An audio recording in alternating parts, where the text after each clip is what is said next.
बिछिया मटियारी में PP अगवान N 216 उम्मीदवार मटियारी मखदूम जमील-उज़्ज़मा के सियासी समाजी अगवान हाजी शहजाद मेमन पारां ॾिनल आजियाणो मेड़ाको कोठायो वियो, जंहिंमें पाकिस्तान पीपल्स पार्टी एन 216 जे उम्मीदवार मखदूम जमील-उज़्ज़मा जे ॾिनल सॾ में शिरकत दौरान खेसि सोन जो ताज पारायो वियो।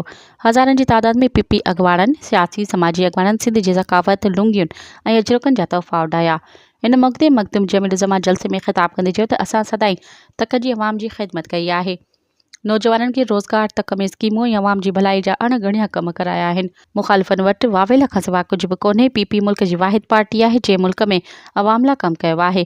हुन चयो त इमरान ख़ान जी हुकूमत ख़त्म थियण बैदि इहो आसिफ़ ज़रदारी हो जंहिं शहबाज़ शरीफ़ खे मुल्क खे नुक़सान खां बचाइण ख़ातिर वज़ीर आज़म करायो। असां इंशाअल्लाह सिंध समेत पूरे मुल्क पंजाब मां बि कामयाबी माणींदासीं ऐं वज़ीर आज़म बिलावल भुट्टो खे बणाईंदासीं। इन मौक़े ते अॻूणी पीपी MNA शगुफ्ता जुमाणी, अॻूणी MPA अमीर शाह हाशमी, सैयद जानी शाह हुसैनी मेड़ाके खे ख़िताब कंदे चयो त मुख़ालिफ़िन मटियारी ज़िले खे छा ॾिनो आहे। अॼु जेके कुझु बि आहिनि पीपी ऐं मखदूम ख़ानदान जी कयल ख़िदमत आहे। मुख़ालिफ़नि खे 8 फ़रवरी ते ख़बर पइजी वेंदी त अवाम कंहिं सां गॾु आहे।